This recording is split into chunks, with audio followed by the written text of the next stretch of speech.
Gon' vote. Everybody gon' vote. Everybody gon' vote. Everybody gon' vote. Comrade! Labor right, them a go down, bong. Them a go down, bong. Them a go down. Is that? Margie, him a God picking. No hope their work if you touch Margie. Margie, him a God picking. No hope their work if you touch Margie. We now vote for Labour. Orange we a come out in now. If you love the PNP, who no step out for Marky G. Jamaica just come along with we. People time come, people time come, people time is up.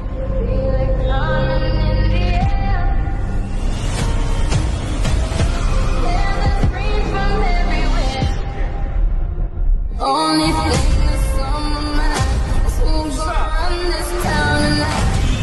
Yeah, I say that we are. Pledge your allegiance. Who's gonna run this town tonight? Yeah, I say that we are.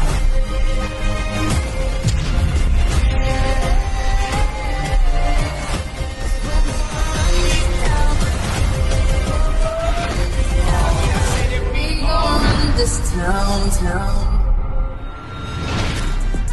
Make the trumpets play. Make the trumpets play. In relation to the finance minister's comment about the opposition's quote-unquote implied budget, why? Well, because what she was doing was, first of all, I think, misrepresenting the costings of what we plan to do, and implying that when we presented, we were somehow presenting a budget, which is not what oppositions do.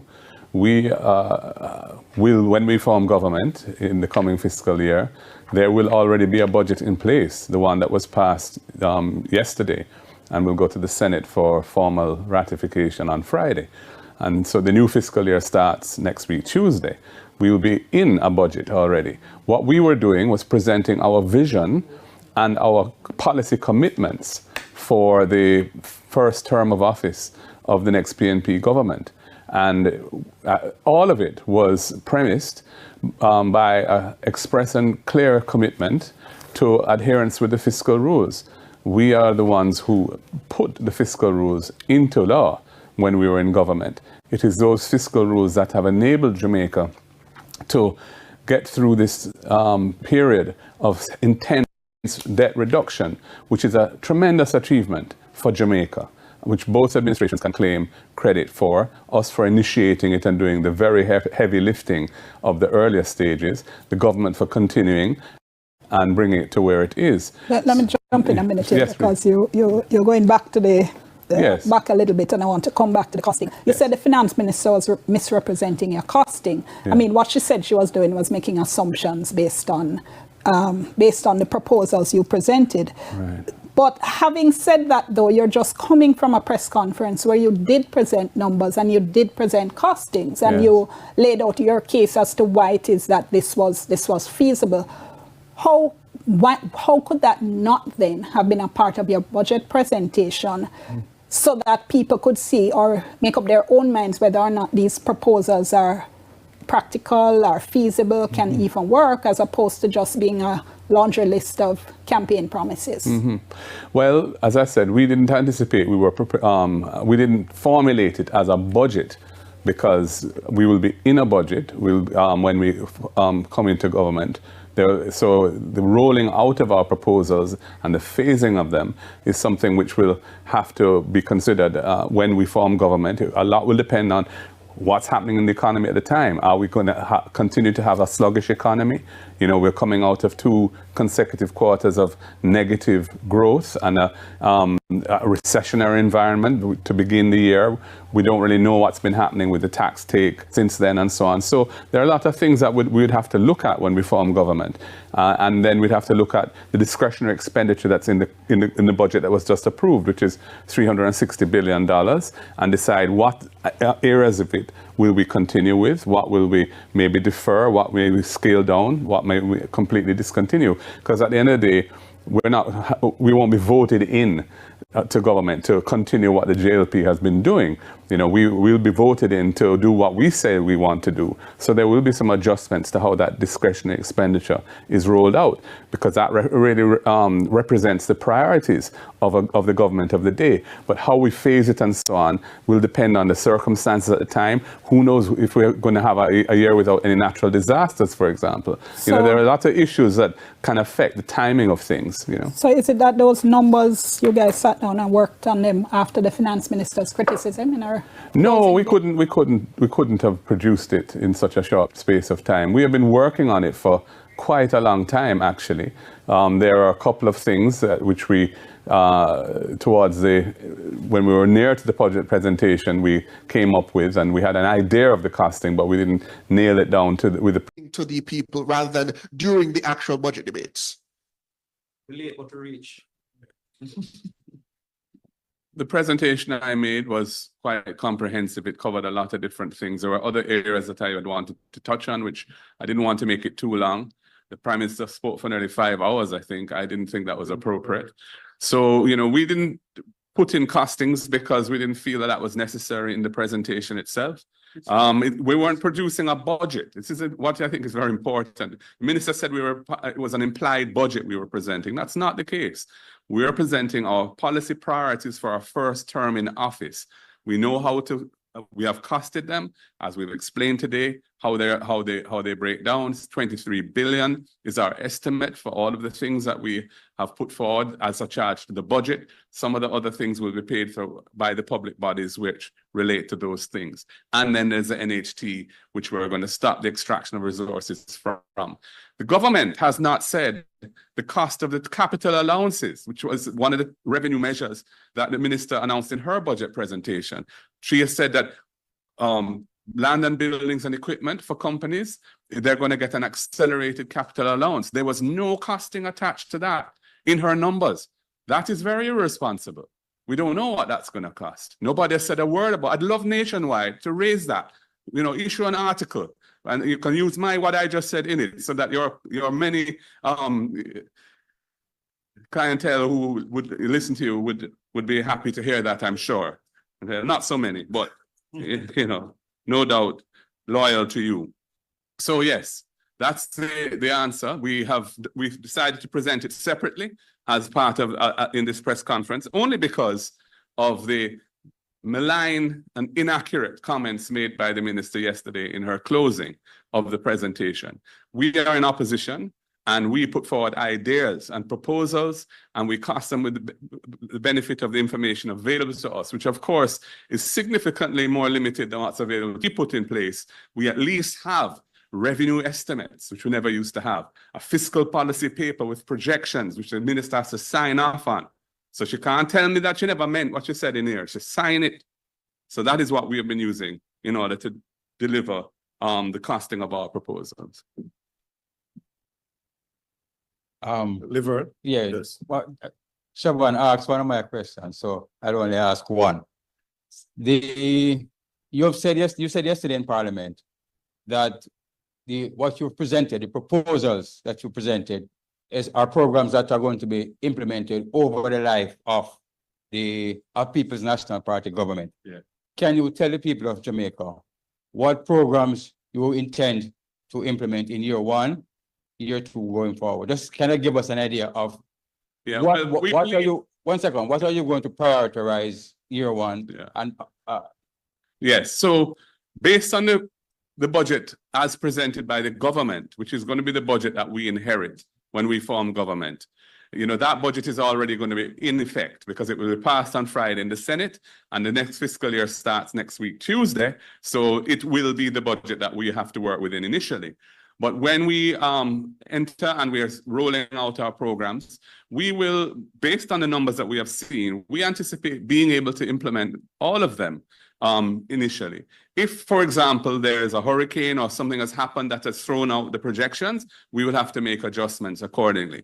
But based on what's in the fiscal policy paper, we anticipate being able to do it. If we recognize at that time that we can't do all 23 plus the 11.4 in the first year of our tenure, then the things that we would be prioritizing are the things that we feel would have the biggest impact on economic growth. Reason being, because economic growth is going to generate more fiscal space to pay for everything else. So things like helping the farmers, that would be critical. Things like the First in Family program, that would be important too, because we want more students to be encouraged. Our Student Loan Bureau changes, for example, the MSME policy. By the way, the MSME policy is not a fiscal cost, because these are businesses that don't currently exist. They're not paying any tax now. By giving them an exemption for 3 years, we're not taking any, it's not going to be losing any current revenue. I think that's been overlooked by people. Not to mention the ProBox moment and the madness of saying it's $11 billion a year.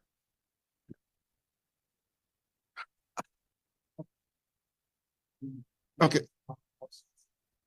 So to Mr. Golding, just to follow up on that question asked, then you pointed out that obviously your priorities will not be the same as the government currently in power, and certainly there's things that you don't have access to in terms of information, but clearly you should, as you see in opposition, see areas where the government has put their priorities that you feel can be deprioritized to implement your programs. What would be those areas?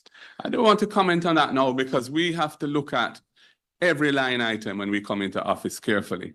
And there are some things that we may defer. There's some things that we may accelerate. There's some things that we may discontinue. And I don't want to attempt to foreshadow that yet, but I'm confident that we can find the 6.4% of the 360 billion to pay for what we have come up with. And as I've said, based on the fiscal policy paper, that doesn't even seem like it's going to be necessary anyway. Finally, from me, the Prime Minister, in my assessment, spoke from a place of weakness, and he did not, even though they limit the questions to 4 questions from the reporters, it is clear that he did not say he's going to keep the Cuban medical personnel or send them home. What he said that suggests that he bow and cave in. He said that Jamaica will abide by international labor laws.